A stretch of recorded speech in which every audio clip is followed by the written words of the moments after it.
माता पिता का तलाक 10 साल की उम्र में हो गया। मां ने दूसरी शादी कर ली, जिंदगी भर सौतेले भाई के साथ रहे। आस पड़ोस के बच्चे चिढ़ाते तंग करते रहे, अपनी खुद की गर्लफ्रेंड छोड़ के चली गई, जिंदगी भर अकेले रहना पड़ा। जब अमेरिका गए तो बर्तन धोते रह गए। नमस्कार, मैं Vivek Bindra, founder and CEO बड़ा बिजनेस.com। बॉलीवुड की कहानी नहीं है ये कोई, वापस आ चुका हूं पूरे जोश के साथ। इस बार बात करूंगा रतन टाटा पे। बहुत कमेंट्स किए थे आपने, रतन टाटा सर, रतन टाटा, रतन टाटा देश के रतन, रतन टाटा। इससे पहले भी मैंने अटल बिहारी वाजपेयी, अब्दुल कलाम, नेताजी सुभाष चंद्र बोस और बॉलीवुड पे 4 केस स्टडी दी थी। चारों का व्यूअरशिप मिलियंस में गया है। खड़ा हो चुका हूं, अब कोई वीडियो बैठ के नहीं बना रहा हूं, पूरे जोश के साथ आ चुका हूं। अगर आप थोड़े नीचे कमेंट बॉक्स में बताओ, Steve Jobs, Mark Zuckerberg, Mukesh Ambani, Sardar Patel, और अगर 5 लाख लाइक दिए ना तो मजबूरी का नाम महात्मा गांधी भी बना सकता हूं। क्यों कहते थे मजबूरी का नाम महात्मा गांधी? अब वीडियो मिस मत करिएगा, नई नई लर्निंग दे रहा हूं आपको। सही कार्य करने के लिए समय हमेशा ही सही होता है। कौन थे Ratan Tata? Industrialist, investor, philanthropist, कोई ट्रेंड पायलट, पद्मश्री, पद्म विभूषण? कौन थे? लंदन में इनको सर का टाइटल दिया, ऑनररी नाइट बोलते हैं उसको। यूके में टाइटल दिया गया इनको सर, इसीलिए मैं भी पूरे वीडियो में बोलूंगा सर रतन टाटा। इनकी चेयरमैनशिप में इनका रेवेन्यू टाटा ग्रुप का 40 गुना बढ़ा। 22 साल में 40 गुना रेवेन्यू बढ़ा, प्रॉफिट इन्होंने 50 गुना बढ़ाया। ग्रेटनेस रतन टाटा की ये थी कि ये हर डीप इंसल्ट को स्टीप रिजल्ट में कन्वर्ट करते थे। आप इनकी बेइज्जती करो, इनको डीप इंसल्ट दो, ये स्टीप रिजल्ट क्रिएट कर देंगे। जितना इनको तंग करो ये उतना ग्रो कर जाते हैं। 90% स्टार्टअप 5 साल में फेल हो जाते हैं इंडिया में। 90% स्टार्टअप 90% 5 साल में फेल हो जाते हैं। केवल बचे हुए 5% स्टार्टअप है जो अगले 10 साल तक चल पाते हैं, और 0.01% कंपनियां जो 100 साल तक चलती हैं। टाटा ग्रुप ऐसी कंपनी है जो 150 से ज्यादा साल से चल रही है।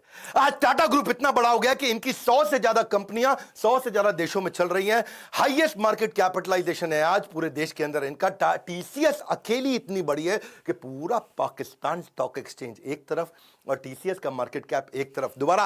दोबारा सुन लो, पूरा पाकिस्तान, पूरा उसका पाकिस्तान स्टॉक एक्सचेंज एक तरफ, उनका टोटल मार्केट कैप पूरे देश की सारी कंपनियों का, और हमारी टीसीएस एक तरफ। ये रतन टाटा 4% अकेले जीडीपी को कंट्रीब्यूट कर रहे हैं। ये 50,000 करोड़ के लगभग का टैक्स कंट्रीब्यूट करते हैं एक साल का। पूरा आसाम, हिमाचल प्रदेश, उड़ीसा, गोवा मिला के इतना टैक्स कलेक्ट नहीं करता जितना टाटा ग्रुप अकेला देश को टैक्स देता है।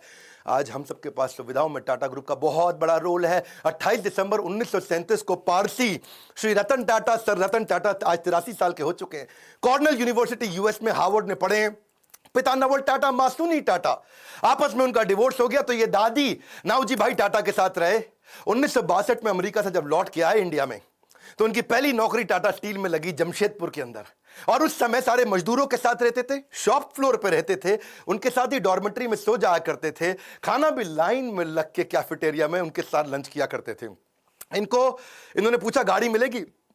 उनको बोला गया गाड़ी नहीं मिलेगी आपको, साइकिल पे आया करो अच्छा रहेगा। बोला साइकिल, अच्छा मैं समझ गया। तो ये पैदल ही आने लगे, साइकिल पे भी नहीं आए। अपनी लीडरशिप में इन्होंने टीसीएस को लिस्ट किया, पब्लिक गए। टाटा मोटर्स को उन्होंने न्यूयॉर्क स्टॉक एक्सचेंज में लिस्ट किया ताकि इंटरनेशनल पावर और रिकॉग्निशन मिल सके।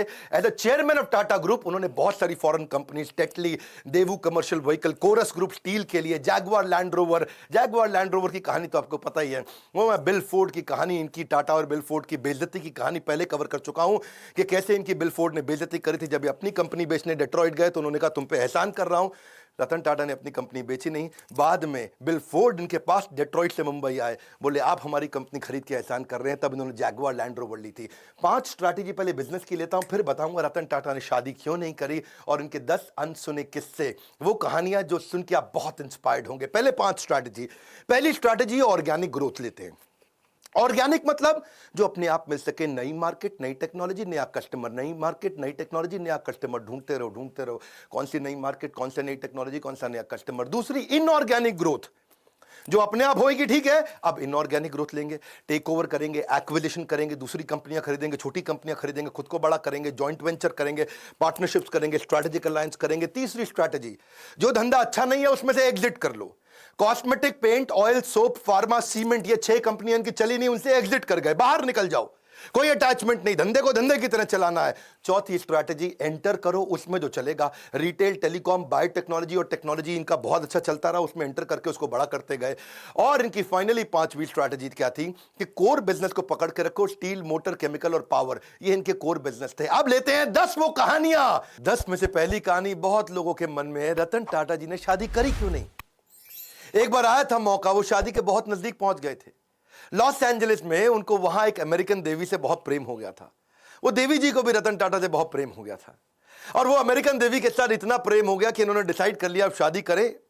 इतने में टाटा जी को फोन आया इंडिया से, अरे बेटा रतन मैं बीमार हूं। उनकी दादी का फोन आया, इंडिया मुझसे मिलने आ जाओ, मेरा आखिरी समय। रतन टाटा को जाना पड़ा क्योंकि उन्होंने सारी जिंदगी दादी के साथ ही तो बताई थी। तो उन्होंने देवी जी को बोला कि चलो चलते हैं अब इंडिया में शादी करेंगे हम लोग और दादी से भी आपको मिलवाऊंगा। तो वहां बेटी को रुकना पड़ गया क्योंकि उसके माता पिता ने बोला इंडिया में इंडो चाइना का वॉर चल रहा है, 1962 का समय था, इंडो चाइना वॉर चल रहा था। उन्होंने कहा अभी इंडिया जाना ठीक नहीं है। ये इंडिया गए, सोचा अब वो देवी जी आने वाली हैं। उधर उसके माता पिता ने उसकी शादी किसी और से करा दी। और रतन टाटा को सुन के बहुत धक्का लगा क्योंकि वो वचन दे चुके थे। रतन टाटा ने अपने कई इंटरव्यूज में ये बात बोली कि जो मैं बोलता हूं उसे पूरा करता हूं, मेरे मुंह से ऐसे शब्द नहीं बोलता मैं। I tend to not say things loosely. I try to live up to whatever I've said, the commitments I've made. क्योंकि इन्होंने उस लड़की को वचन दिया था कि मैं शादी तुमसे करूंगा, अब उसने किसी और से कर ली तो रतन टाटा ने जिंदगी भर दोबारा शादी नहीं करी, अकेले रहे, लोनर रहे। See it is not easy to be loyal to someone who is not loyal to you. वो लड़की इनको लॉयल नहीं थी रतन टाटा को, तो भी बावजूद उसके कि कोई अपनी लॉयल्टी ना दिखाए तब भी जिंदगी भर लॉयल रहे। आज तक उसकी याद में उन्होंने दोबारा शादी नहीं करी। लॉयल्टी जो है ना वो ग्रे नहीं होती है, या तो ब्लैक है या वाइट है। लॉयल्टी बीच में नहीं होती, या ब्लैक है या वाइट है। जिंदगी भर रतन टाटा ने शादी नहीं करी। लेकिन अब मैं आपको बात करता हूं दूसरी कहानी का किस्सा। एक बार ये नासिक की तरफ जा रहे थे मुंबई से, कई सीनियर ऑफिशियल्स थे, गाड़ी में जा रहे थे और रास्ते में इनकी गाड़ी का टायर पंचर हो गया। और टायर पंचर हो गया तो सब अपना गाड़ी से उतरे, अपना कैजुअल थे, वहां पे इधर उधर घूम रहे थे। कोई अपना चाय पी रहा था टपरी पे, कोई अपना सुट्टा मार रहा था। तो सब तरह कैजुअल हो गए, इधर उधर घूम रहे थे। और तभी देखा कहीं रतन टाटा नहीं दिख रहे, रतन टाटा नहीं दिख रहे। अरे भाई कहां गए रतन टाटा, कहां गए रतन टाटा? चाय पी रहे हैं, अरे कहीं कहीं वॉशरूम गए हैं। तो रतन टाटा अचानक लोगों ने देखा कि अपनी स्लीव्स ऊपर करके और अपने टाई को कंधे पे ऐसा पीछे टांग करके, उसके बाद जो है जैक और पाने को हाथ में पकड़ के दूसरे टायर का प्रेशर चेक कर रहे, उसके साथ पंचर लगवा रहे। तो लोगों ने आके पूछा भाई आप रतन टाटा हैं, आप काहे पंचर लगा रहे भैया? वो उसका काम है पंचर लगाने का। तो बोले देखो अगर इसको 15 मिनट लगते हैं पंचर लगाने में, मेरी मदद से 7.5 मिनट में कर लेगा, तो जहां मीटिंग में पहुंचना वहां 7.5 मिनट ज्यादा मिल जाएगा मुझको। अगर मैं टाइम लूज कर जाऊंगा, loss of time is loss of money. प्रश्न ये उठता है कि आपने कब अपने से नीचे के स्तर पे जाकर के जिंदगी में कोई काम किया है? आखिरी बार कब किया था आपने? कब आपने अपने स्तर से नीचे उतर करके दूसरों की मदद करी थी? रतन टाटा जिंदगी भर सिखाते रहे leadership is not position, it is action. ये पोजिशनल पावर नहीं, पर्सनल पावर है। मुंबई का 26/11 का ताज अटैक, और वो अटैक जिसमें वो जानते हैं, सारी दुनिया जानती है कि उन्होंने सबकी मदद करी। जो जो आदमी का वहां नुकसान हुआ, इनके जितने एम्प्लॉय थे पर्सनली उनके घर तक गए, ये तो आप जानते हैं। 50, 60, 70, 80 लाख रुपए तक उनको कॉम्पनसेशन दिया, डिपेंडिंग ऑन डिफरेंट सिचुएशन, उनको पैसा दिया। इतना ही नहीं, सबको जिंदगी भर के लिए एक मेडिकल काउंसलर भी दिया। किसी को साइकोलॉजिकल डिप्रेशन हुआ, कोई टेंशन हुआ, क्योंकि इतनी गोलियां बमबारी हुई थी वहां, जिंदगी भर के लिए उनको डॉक्टर भी दिया। जिसका देहांत हुआ उसको पहले 50, 60, 70, 80 लाख रुपए तो दिया, पर साथ में उसकी बची हुई जितनी नौकरी थी, उसकी पूरी जिंदगी की आखिरी जो सैलरी थी वही तनख्वाह उसको जिंदगी भर दी। उसके बाद उसके घर में, परिवार में बच्चों की एजुकेशन की, मैरिज की, मेडिकल की, सबकी रिस्पॉन्सिबिलिटी ली। ऐसे थे रतन टाटा, जिंदगी भर की रिस्पॉन्सिबिलिटी ली। और अगर तुमने कोई कर्जा लिया तो वो कर्जा भी माफ किया। इतना ही नहीं कि जो लड़का पहला महीना हुआ है आके, पहला दूसरा दिन हुआ है, ऐसा भी एक लड़का था। ऐसे भी कुछ लड़के थे जिनको बिल्कुल अभी होटल में ज्वाइन ही किया था, ट्रेन ही थे, उनको भी ऐसे ही पूरा कॉम्पनसेट किया। ये सब तो सब समझते हैं, पर जो बात जिसने मुझे हैरान कर दिया, जिसके कारण मैं भी अपनी कंपनी में स्टैंडर्ड को चेंज कर रहा हूं, वो ये है कि उन्होंने अपने होटल वालों की तो मदद करी, बाहर आसपास बाजार में जो पुलिस वालों को गोली लगी उनको भी उन्होंने कॉम्पनसेट किया। वहां पेडेस्ट्रियन जो राही चल रहे थे, वहां पे राहगीर थे, चाय वाला था, भेलपुड़ी वाला था, गुब्बारे वाला, पाव भाजी वाला, पान की दुकान, टपरी, जिनको टाटा ग्रुप से कोई मतलब नहीं, उनको भी इन्होंने मॉनिटरी भी पैसे से भी मदद करी और साथ में टाटा ग्रुप में नौकरी भी दिलाई। और ये सब कुछ उन्होंने केवल 20 दिन में कर लिया। दूसरी तरफ एक लड़की थी देविका, सीएसटी स्टेशन पे, उसने अजमल कसाब को रिकॉग्नाइज किया था। छोटी लड़की थी, 10, 11, 12 साल की, और उसको उसके पिता और उसके भाई जेंट्स वॉशरूम गए थे, छोटी बच्ची को बाहर 2 मिनट छोड़ करके, और उसको सामने से आके गोली मारी। उसी ने अजमल कसाब को आकर के बाद में कोर्ट में पहचाना था। आज रतन टाटा ने तो 20 दिन के अंदर कॉम्पनसेशन कर दिया सब कुछ। 20 दिन में फटाफट कमेटी बना के सबको मुआवजा दिया, सबकी मदद करी, सबके साथ खड़े हो गए। और तब 2008 से 2020 हो गया, एक 20 दिन एक 2020, 20 डेज 2020।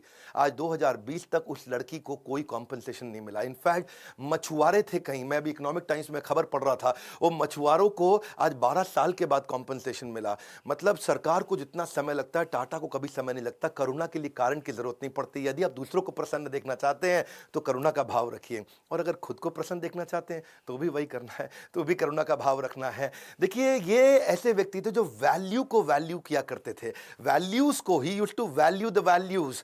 चौथी कहानी, हार्वर्ड के अंदर अब सब लोग सोचने लगे कि भाई हम क्राइसिस मैनेजमेंट सिखाते हैं, 26/11 में सबसे बड़ा क्राइसिस था, और तब वहां के प्रोफेसर ने सोचा कि भाई हम केस स्टडी सिखाते हैं क्राइसिस मैनेजमेंट की।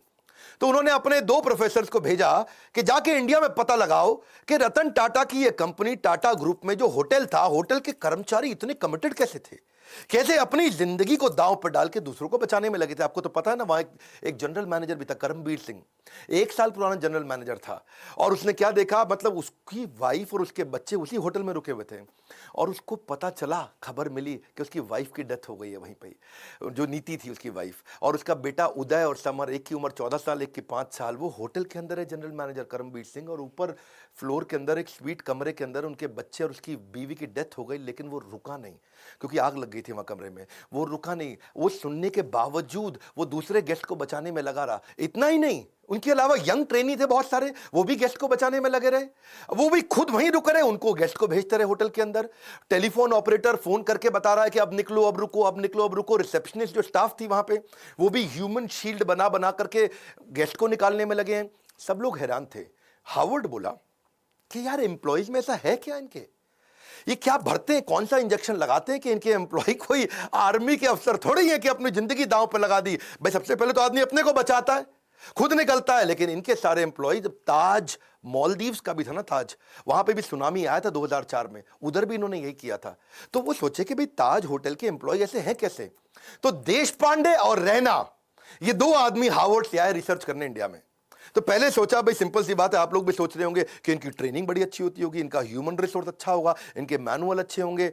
लेकिन वो बोले नहीं, ट्रेनिंग तो तब देना जब एम्प्लॉय 2, 4, 5, 10 साल पुराना हो जाए। यहां तो एम्प्लॉय नया था, जिसको आए 15 दिन हुए वो भी जान दे रहा है अपनी। तो बोले कि अच्छा रिवॉर्ड रिकॉग्निशन अच्छा देते होंगे। भाई नहीं, जो रिवॉर्ड रिकॉग्निशन तब दोगे जब तुम साल 2 साल 4 साल नौकरी कर लोगे, तब तो कोई अवार्ड रिवॉर्ड दोगे। वो तो 15 साल पुराने लड़के, 15 दिन क्षमा चाहता हूं, पुराने लड़के आए और होटल में अपनी जान देने में लगे। तो ये कह रहे हैं कि क्या चक्कर है, टाटा ग्रुप के होटल में कोई आदमी आता है तो अपनी जान देने को तैयार हो जाता है, पर ग्रुप के लिए, टाटा के लिए काम करता है, क्या चक्कर है। तुमने कहा भाई रिज्यूमे अच्छा था, इनका एक्सपीरियंस अच्छा था, पता चला वो भी नहीं। फाइनली रतन टाटा से जब इनका इंटरव्यू हुआ, उन्होंने कहा यार क्या क्या चक्कर क्या है, आपके होटल का आदमी अपनी जिंदगी दांव पर लगा देता है। तो रतन टाटा ने बोला ये बाद की बात नहीं है, ये हायरिंग से पहले की बात है। हम उसका कैरेक्टर, उसकी इंटेग्रिटी को देख लेते हैं इंटरव्यू के दौरान। Interview is the key. Interview के दौरान ही हम अपनी कंपनी में ऐसे लोगों को लेते हैं जो ईमानदार है, काम करना तो हम सिखा देंगे, हमें ईमानदार लोग चाहिए। ये है टाटा ग्रुप, खुद इतने ईमानदार, उनकी ईमानदारी पर तवे पे बैठ करके इंसान आज भी कसम खा सकता है कि भाई टाटा नहीं कर सकते बेईमानी। और ऐसे ही एम्प्लॉय भी लेते हैं, कहते हैं ईमानदार ले लो। और जब ईमानदार लोग लिए तो उन्होंने अपनी जान दी होटल में लोगों को बचाने के लिए। इनका रूल क्या है, नेशन बिफोर द बिजनेस। मैं 5वीं कहानी सुनाता हूं। अभी ताज अटैक की मैंने 2 कहानी सुनाई आपको, अब ताज ही की तीसरी कहानी लेते हैं कि ताज होटल को ठीक करने के लिए रतन टाटा ने टेंडर निकाला। भाई होटल में आग लग चुकी है, होटल में गोलियां चली हैं, होटल पूरा तहस नहस हो चुका है। तो उन्होंने दुनिया भर में टेंडर निकाला कि कौन हमारे होटल को आके ठीक करेगा, रिपेयर करेगा। समझ रहे हो मेरी बात को। तो रिपेयर करने के लिए दुनिया भर में टेंडर, पाकिस्तान से 2 कंपनी ने भी टेंडर अप्लाई कर दिया कि हम आपका होटल आके ठीक करते हैं। अच्छा, उनको रतन टाटा ने ध्यान नहीं दिया, भाई पाकिस्तानी है, मैं यही कराऊंगा इनसे। कसाब साहब वहीं से आए थे। तो ये को 2 आदमी, 2 बड़े बिजनेसमैन बिना अपॉइंटमेंट लिए पहुंच गए मुंबई रतन टाटा से मिलने के लिए कि भैया हमको दे दो, हम करेंगे टेंडर पास। रतन टाटा ने उनको अपॉइंटमेंट नहीं दिया, कमरे के अंदर से सेक्रेटरी को बोल दिया बोल तो बिजी हैं। वो बाहर बैठे वेट करते रहे, पूरा सुबह से शाम हो गया। रतन टाटा ने फिर मैसेज भेज दिया उनको, बोलो चले जाओ, तुम अपॉइंटमेंट लेके नहीं आए, मैं बिजी हूं। ये दोनों पाकिस्तान के बड़े बिजनेसमैन दिल्ली पहुंच गए एक बड़े कांग्रेस के नेता के पास। उस समय कांग्रेस का वो कैबिनेट में मिनिस्टर था, और उनके पास जाकर के बोलते हैं कि आप मेरी रतन टाटा से अपॉइंटमेंट फिक्स करा दो, हम उनका होटल ठीक कर देंगे, भैया हमारा तो काम ही यही है। तो कांग्रेस के मिनिस्टर ने रतन टाटा को फोन किया, हेलो मैं मंत्री बोल रहा हूं, मैं नाम नहीं लूंगा उनका। रतन टाटा बोले बताइए। बोले ये दो आदमी आए हैं बिजनेसमैन पाकिस्तान से, ये आपका होटल ठीक कर सकते हैं, इनको टेंडर दे दो, आप इनको मीटिंग तो दे दो, कम से कम इतना तो करो। तो रतन टाटा ने उनको क्या जवाब दिया, आप हैरान हो जाएंगे। बोले तुम बेशर्म हो सकते हो, मैं बेशर्म नहीं हूं, पाकिस्तानियों को धंधा नहीं दूंगा। खटाक फोन रख दिया। ऐसे हैं हमारे श्री रतन टाटा। इसी के साथ दूसरी कहानी, और 26/11 के अटैक के बाद पाकिस्तान की सरकार ने उनसे कुछ सैकड़ों हजारों टाटा सूमो को ऑर्डर दिया था। टाटा सूमो उन्होंने कहा मैं पाकिस्तान को नहीं दूंगा, नुकसान बर्दाश्त है लेकिन देश से गद्दारी बर्दाश्त नहीं है। क्विकली छठी छोटी सी कहानी, एक बार एक कॉलेज के चेयरमैन ने उनको इन्वाइट किया कि बड़े फंक्शन में 25वीं एनिवर्सरी थी, सेलिब्रेशन थी। अब रतन टाटा आए हुए हैं, रतन टाटा है भैया, टाटा ग्रुप कंग्लोमरेट। बच्चों में भीड़ भाड़ हो गई, और मैं देखूंगा आगे आऊंगा, मैं देखूंगा आगे आऊंगा। दो चार बच्चों ने इधर धक्के मार दिए, आगे निकलने के चक्कर में रतन टाटा ने देखा बेचारी एक लड़की नीचे गिर गई। उन्होंने कहा कि आप फंक्शन खत्म होने दो, मैं आपसे मिलूंगा। फंक्शन थोड़ा लंबा हो गया, रतन टाटा जी की फ्लाइट थी और उन्होंने अपनी फ्लाइट मिस कर दी। प्रिंसिपल ने बोला फ्लाइट क्यों मिस कर रहे हैं साहब, बच्चे हैं, क्या हो गया? बोले नहीं, मैंने वचन दिया है, मैं इनसे मिलूंगा, प्राण जाए पर वचन ना जाए। ये कहानियां आपने पहले बॉलीवुड में बहुत सुनी होंगी, लेकिन असलियत में रतन टाटा कहते हैं जो मैं मुंह से निकाल देता हूं मैं करता हूं पूरा। चलो आगे बढ़ते हैं, 7वीं कहानी। रतन टाटा एक पीपल्स पर्सन थे। आपको पता है जब जापानी कंपनी इंडिया में आती हैं और ऑटोमोबाइल कंपनी लगाती हैं तो बहुत स्ट्राइक होती हैं। सुजुकी, मारुति, उनके यहां भी बहुत स्ट्राइक हुई, होंडा के यहां हुई, या कोई भी जापानीज कंपनी होती है, क्योंकि मैनेजमेंट और लेबर यूनियन का आपस में झगड़ा चलता है। लेकिन एक दफा टाटा मोटर्स में भी हुआ, मैनेजमेंट और लेबर का झगड़ा हो गया। वहां पे लेबर ने उनको बोला, उनकी यूनियन ने बोला कि भाई हमको ना यहां पे एक बोनस चाहिए, आप बोनस नहीं दे रहे हैं। वो इतना वायलेंट हो गया कि मजदूरों को भी चोट आई और मैनेजर्स को भी चोट आई, कुछ झगड़ा बहुत बढ़ गया। और लेबर यूनियन कह रही है बोनस तो चाहिए ही चाहिए। अब मैनेजमेंट तैयार नहीं थी बोनस देने के लिए। आप समझना, क्योंकि मैंने तो ऑटोमोबाइल कंपनी में बहुत काम किया है, मारुति ने मुझको हर साल बेस्ट ट्रेनर इन इंडिया का अवार्ड दिया है, तो मैं तो इनको जानता हूं। इनको बोलते हैं basically long term settlement. Long term settlement होता है 4 साल का, जिसमें तय किया जाता है कितना बोनस दिया जाएगा। और मैनेजमेंट तय कर चुका था, पर रतन टाटा आए, उन्होंने आके कहा कि मैं लेबर से सबसे मिलता हूं, और यूनियन से मिले। वहां उनके बीच में जाकर के जमीन पे बैठ गए और उनके साथ बैठ करके बोले कि आप ठीक कह रहे हैं, बोनस तो मिलना चाहिए, आपने खून पसीना बहाया है। जाके मैनेजमेंट को समझाने लगे रतन टाटा कि भाई इनको बोनस दो। अब मैनेजमेंट बोली सर हम ऑटोनोमस बॉडी है, हम डिसाइड करेंगे, हमारे हिसाब से बोनस नहीं देना चाहिए। रतन टाटा अड़ गए, बोनस दो, आपको देना चाहिए। मैनेजमेंट बोली आप जबरदस्ती करेंगे तो हम दे देंगे, लेकिन इनको देना बनता नहीं है। रतन टाटा बोले देखो मेरी रिक्वेस्ट है, इनको बोनस दो। अब वहां सारे मजदूर देख रहे हैं, पहली बार भी रतन टाटा खुद आए, आके मैनेजमेंट से लड़ रहे हैं। ऐसा साइकोलॉजिकल टर्न अराउंड हुआ कि उसके बाद खुद ही सारे की सारी लेबर यूनियन ने आकर के बोल दिया कि अब हमको बोनस नहीं चाहिए, रतन टाटा आकर के हमसे लड़े, इतना ही काफी है। 8वीं क्विकली कहानी, रिवॉर्ड द फेलियर। इन्होंने अपने टाटा नैनो के फेलियर से एक चीज सीखी कि क्या, कि try frugally and fail fast. वो उन्होंने कल्चर ही बना दिया। तब रतन टाटा ने आकर सबको सिखाया कि भाई ऐसा करते हैं, हम फेलियर को रिवॉर्ड करते हैं, छोटे छोटे फेलियर होने दो। उन्होंने एक एनुअल कॉन्टेस्ट ही लॉन्च कर दिया टाटा ग्रुप में। कहता चलो एक कॉन्टेस्ट लॉन्च कर देते हैं, मैं जो सबसे बढ़िया फेल्ड आइडिया होगा उसको रिवॉर्ड दूंगा, ताकि लोग मेहनत तो करें, और जितना बढ़िया फेल्ड आइडिया होगा मैं उसको, तो ताकि छोटे छोटा मेहनत करो, छोटी छोटी फ्रूगल, बहुत बड़े फेलियर मत करो, छोटे फेलियर जल्दी जल्दी करो, जल्दी जल्दी सीखो, it will spark your innovation. तो रतन टाटा का मैसेज था कि failure is a gold mine for the company. अब उन्होंने कई सारे फेलियर फिर देखे कि आने लगे, वो बहुत वैल्यूएबल थे। इन्होंने एक वहां पे स्टूडेंट्स ने छोटा आइडिया फेल किया, लेकिन बहुत अच्छा था कि छोटा ट्रक क्या 3 व्हीलर को रिप्लेस कर सकता है।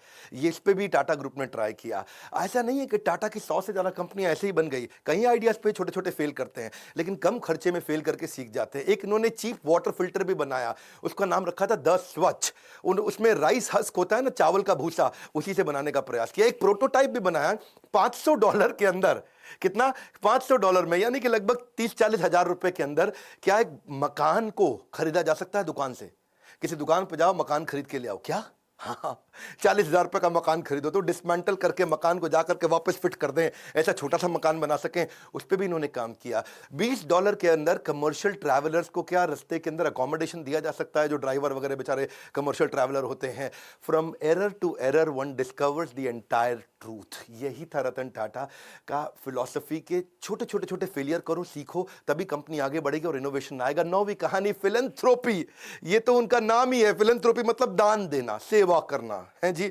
रतन सेवक टाटा, शायद इनका नाम ऐसा ही होना चाहिए था, रतन फिलैंथ्रोपिस्ट टाटा। ऐसे फिलैंथ्रोपिस्ट जो आज भी 66% के आसपास अपनी कंपनी के प्रॉफिट्स को चैरिटेबल ट्रस्ट में देके दान दे देते हैं।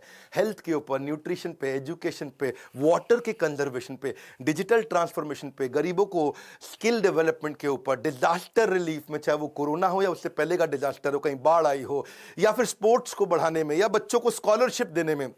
देखो कॉर्नेल यूनिवर्सिटी तक चले गए, वहां भी उनको बोला कि अगर इंडियन बच्चे आएंगे, काबिल हुए, तो उनको फाइनेंशियल एड दे दो। वहां जाके कॉर्नेल यूनिवर्सिटी का पैसा दिया है, वहां से खुद पढ़ाई किया था। 100 करोड़ रुपए के आसपास तो उन्होंने आईआईटी बॉम्बे में दे दी कि Tata centre of technology design यहां बना दो। लेटेस्ट अभी इन्होंने 1,500 करोड़ रुपया कोविड में दान किया। इसको देखो, पहले तो ये ना लोगों को दान दिया करते थे, बाद में उन्होंने प्रोजेक्ट बनाने शुरू कर दिए। उन्होंने रिसर्च प्रोजेक्ट को फंड किया कि बीमारी ठीक करने की जगह कुछ ऐसा कर दो कि बीमारी हो ही नहीं, है जी। जैसे अल्फ्रेड फोर्ड आए थे ना इंडिया में, उन्होंने आकर के इस्कॉन के को मायापुर में दुनिया का सबसे बड़ा मंदिर बनाने के दान दिया। तो उनको पूछा ममता बनर्जी ने, भाई फोर्ड साहब यहाँ इतना दान मंदिर बनाने को क्यों दे रहे हो? एड्स के लिए दान दे रहे थे। तो उन्होंने कहा मैं ऐसा दान दे रहा हूं जिससे एड्स होए ही नहीं। हाँ, ऐसे ही रतन टाटा क्या बोले, मैं बीमार होने पे बीमारी ठीक करने की जगह ऐसा दान देना चाहता हूं जिससे बीमारी होनी बंद हो जाए। टाटा ग्रुप फिलैंथ्रोपी में इतना आगे है। 2011 का मैं अपना पर्सनल किस्सा भी सुनाना चाहूंगा। मेरे गुरुदेव के आदेश पे उन्होंने कहा हम गरीब बच्चों को खाना खिलाना चाहते हैं। तो उन्होंने कहा कि आप टाटा ग्रुप से जाकर के मिलिए, वो बहुत दान देते हैं। तो तब अर्जुन मुंडा सांसद हुआ करते थे उन दिनों, ये मेरा पर्सनल किस्सा है, 2011 का बता रहा हूँ, जमशेदपुर से। और तब मैं उनको गया, उनके पास जाके उनको गीता के कुछ कथा सुनाई, उनको बताया यज्ञ दान तप कर्म, कि यज्ञ दान तपस्या और कर्म ये सबको करना चाहिए, पावनानि मनीषी नाम। बहुत खुश हुआ अर्जुन मुंडा अचानक भगवत गीता पढ़ते पढ़ते 15 दिन में झारखंड की सरकार पलटी, मुख्यमंत्री बन गए।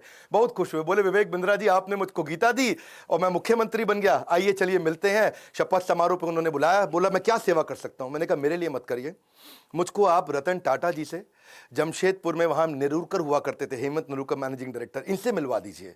मैं चाहता हूं गरीब बच्चों को जमशेदपुर में किचन बना दें और गरीब बच्चों को मिड डे मील के द्वारा उनको स्कूल में बुलाएं, खिलाएं। तो उन्होंने मेरी वहां मीटिंग कराई।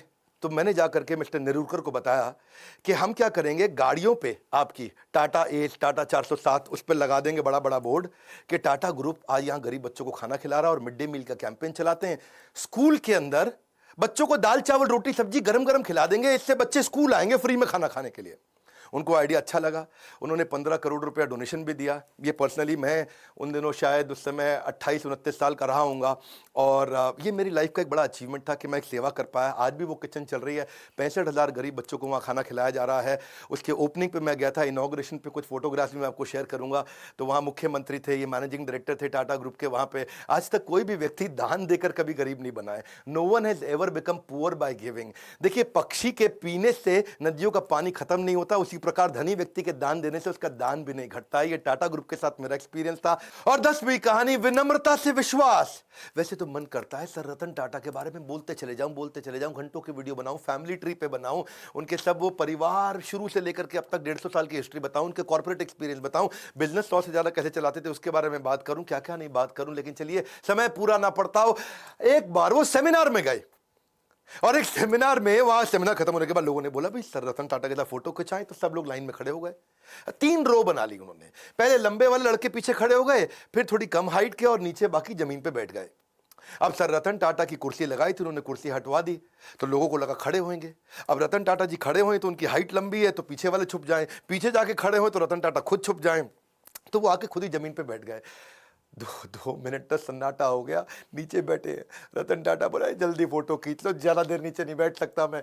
सर रतन टाटा है वो, विनम्रता की मूर्ति, विनम्रता से विश्वास तक। जब श्री नारायण मूर्ति जो कि इन्फोसिस के फाउंडर हैं, जब उनको बोला गया कि आप लाइफ टाइम अचीवमेंट अवार्ड दीजिए रतन टाटा को, और वो जब लाइफ टाइम अचीवमेंट अवार्ड देने गए तो अवार्ड देते ही उन्होंने पहले उनके चरण स्पर्श किए, उनके पांव छुए। ये हमारे देश की सभ्यता है, और सभ्यता से ज्यादा ये स्वयं सर रतन टाटा हैं कि कॉम्पिटिटर भी आके पांव छूता है। आप दोबारा बता दूं, ये टीसीएस चलाते हैं, वो इन्फोसिस चलाते हैं, आपस में कंपटीशन है। कॉम्पिटिटर भी जिसके पांव छुए वो है सर रतन टाटा। कोई भी गाड़ी दुनिया में चला सकते हैं, लंबरगिनी भी चला सकते हैं, लेकिन टाटा की सेडान गाड़ी चलाते हैं। इकोनॉमी क्लास में एयर एशिया के ट्रैवल करते हैं। ट्रस्ट इक्वल्स टू कल्ट, उनका कल्ट इतना ज्यादा है। एक बार क्या हुआ, सर रतन टाटा के 1 मिलियन फॉलोअर हो गए इंस्टाग्राम पे, तो वो इंस्टाग्राम पे आए, सबको धन्यवाद कर दिया कि भाई मेरे 1 मिलियन फॉलोवर हो गए, आप सबका बहुत बहुत धन्यवाद। तो वहीं एक लड़की ने नीचे कमेंट लिख दिया, कांग्रेचुलेशन छोटू। क्या छोटू? अब लोग बुरा मान गए, छोटू कह रही है, ये देख तो ले कौन रतन टाटा है वो, छोटू बोल। उसने सोचा 1 मिलियन मतलब छोटू जैसा ही है, और लोगों ने इतना हेट स्पीच लिखा, इतना बुरा किया, ये देख तो ले, देख रतन टाटा है वो, देख देख। और वो बेचारे फिर रतन टाटा आ गए बीच में, और उन्होंने आकर के लिख दिया नीचे, उन्होंने लड़की को पहले बुरा भला तो बोला नहीं, लेकिन उल्टा आकर के लिख दिया लड़की से कि मैं आपसे माफी मांगता हूं, आपके बारे में लोग इतना बुरा भला बोल रहे हैं। और लोगों को बोला please treat this young lady with respect. लोगों ने बोला ओए देख ले, और देख ले, ये रतन टाटा, और गुस्सा खा गए लोग। भाई रतन टाटा के मामले में लोग बिल्कुल नहीं सुनते हैं। और फिर बेचारी लड़की ने भी आकर के अपने कॉमेंट को डिलीट किया। ऐसे है सर रतन टाटा, ट्रस्ट का दूसरा नाम है। हजारों लाखों बातें रतन टाटा जी के बारे में गूगल पे लिखी हुई हैं, अगर उनमें से आधी भी सच हो तो दुनिया में सबसे ज्यादा ईमानदार आदमी की उपाधि उनको मिलनी चाहिए। वैसे रतन टाटा जी ने जो इंपैक्ट क्रिएट किया है वो तो शायद कोई भी ना कर सके, मैं तो कभी उसके तिनके का भी प्रयास ना कर सकूं, लेकिन बिजनेस में आपको सफल बनाने की जिम्मेदारी हमने जरूर ले ली है, ये तो पक्का कर लिया है, कुछ भी नहीं छोड़ा है, कुछ भी नहीं। इतना बढ़िया बढ़िया दुनिया के हर प्रॉब्लम का बिजनेस कंटेंट हमने हिंदी में बना दिया, कुछ नहीं छोड़ा है। आज हमसे ज्यादा बिजनेस ट्रेनिंग प्रोग्राम कोई भी किसी का भी कंटेंट कंज्यूम नहीं करता, केवल बड़ा बिजनेस प्लेटफॉर्म ऐसा है। अगर हिंदी में किसी को बिजनेस सीखना है, कुछ नहीं छोड़ा है, सब सिखा दिया। आइए वर्ल्ड का मोस्ट पावरफुल कंटेंट कंज्यूम करिए। अगर आप बनना चाहते हो एक सफल व्यापारी तो call now to join EAE, यानी कि एवरीथिंग अबाउट एंटरप्रेन्योरशिप, एवरीथिंग। वैसे एक बात है, रतन टाटा एक ऐसे रत्न है जिन्हें भारत रत्न भी पूर्ण रूप से परिभाषित नहीं कर सकता, लेकिन उनको फिर भी उनके सम्मान के लिए भारत रत्न जरूर दिया जाना चाहिए। उनके जीते जी तो जरूर दिया जाना चाहिए। अगर वास्तव में कोई भारत रत्न का अधिकार रखता है तो वो हमारे देश के असली रत्न है, रतन टाटा। जीते जी उनको सम्मान देना चाहिए। आज वो 83 साल के हैं। जवाहरलाल नेहरू जी ने, मैं उनके खिलाफ नहीं हूं, लेकिन उन्होंने अपने रहते खुद को ही नॉमिनेट कराया था, भारत रत्न दिया था। इंदिरा गांधी जब प्राइम मिनिस्टर थी तो खुद को भारत रत्न उनको दिया गया था। आज अपने प्रधानमंत्री से हम प्रार्थना कर सकते हैं, आज हमारे को कैंपेन चलाना चाहिए। और कैंपेन क्या? Hashtag Bharat Ratna for Ratan Tata. Spelling जरा चेक कर लेना। ये हैशटैग कैंपेन आपको मेरे साथ चलाना, ये मेरा रिक्वेस्ट है आपको। अगर आप मेरे साथ हैशटैग कैंपेन चलाते हैं, मैं आपको अपनी तरफ से क्या सपोर्ट कर सकता हूं, मैं अपनी तरफ से फ्री कोर्स दे देता हूं आपको। हमारे एवरीथिंग अबाउट एंटरप्रेन्योरशिप को खरीदो मत, आप आओ ट्विटर पे, ऐसा करो हैशटैग भारत रत्न, रत्न में RATNA, और फॉर रतन RATAN टाटा, ऐसा करके हैशटैग चलाइए। नीचे लिख दीजिएगा request by doctor Vivek Bindra. ये 2 हैशटैग कर लीजिए ताकि हम आपको ट्रैक कर लें। अगर आपका थोड़ा सा भी रीट्वीट, लाइक और कमेंट अच्छा हुआ, इसका स्क्रीनशॉट मुझे व्हाट्सएप कर दीजिए। ये मेरा नंबर है 9810544443। बस अगर आपका 100 से ज्यादा का एंगेजमेंट आ गया, 100 से ज्यादा रीट्वीट आ गए, लाइक आ गए, कमेंट आ गए, अपना स्क्रीनशॉट मुझको फटाफट से भेज दीजिए। आप हमारे व्हाट्सएप पे, व्हाट्सएप नंबर भी चलता है 9810544443, यहां भेजिए। मैं आपको everything about entrepreneurship 36,000 plus GST का कोर्स अपनी तरफ से फ्री दूंगा। ये मेरी रिक्वेस्ट मानिए। आइए मिल करके इस कैंपेन को आज इतने रीट्वीट दे दे, इतने रीट्वीट दे दे। आप आकर के मेरे ट्विटर अकाउंट को फॉलो कर सकते हो, नीचे मैं लिंक दे देता हूं आपको। और साथ में मिलकर के बस इस हैशटैग को हमें ट्रेंडिंग पे लेकर के आना है। अगर रतन टाटा जी को मिल जाता है ना भारत रत्न, तो ऐसा लगता है जैसे 140 करोड़ भारतवासियों को मिल गया है। आज तक बिजनेसमैन लोगों को नहीं मिलता, लेकिन इनको मिलना चाहिए, इनके जीवन में मिलना चाहिए। यही एक ऐसे रत्न है। मैं आपको रिक्वेस्ट करूंगा इस वीडियो को खूब शेयर करिएगा, ट्वीट करके स्क्रीनशॉट मुझको भेजिए। मैं अपनी तरफ से क्या कर सकता हूं, आपको कोर्स फ्री में दे सकता हूं अगर आप मेरा सहयोग करें। रतन टाटा जी को भारत रत्न मिलना चाहिए। नीचे कमेंट बॉक्स में अपनी फीलिंग बताइए, आपको उनकी कौन सी लर्निंग अच्छी लगी, फीलिंग बताइए। अगला वीडियो किसका देखना चाहते हैं वो बताइए। देश के हर बच्चे को, हर व्यापारी को भेजिए इनके वीडियोस के, बिना भ्रष्टाचार के, बिना किसी को घूसखोरी के भी आप बिजनेस को बड़ा कर सकते हैं, जैसे रतन टाटा जी ने खुद करके दिखाया। इस वीडियो को जरूर शेयर करिएगा। लाइक किया अगर आपने तो बहुत उत्साह बढ़ता है। बहुत मुश्किल होता है ऐसे वीडियोस बनाना। हमारे साथ जुड़े रहने के लिए, मेरी इस मुहिम में आकर के हैशटैग भारत रत्न फॉर रतन टाटा को ज्वाइन करने के लिए आप सबका हृदय की गहराइयों के साथ प्रेम पूर्वक मुस्कुराहट से बहुत बहुत धन्यवाद।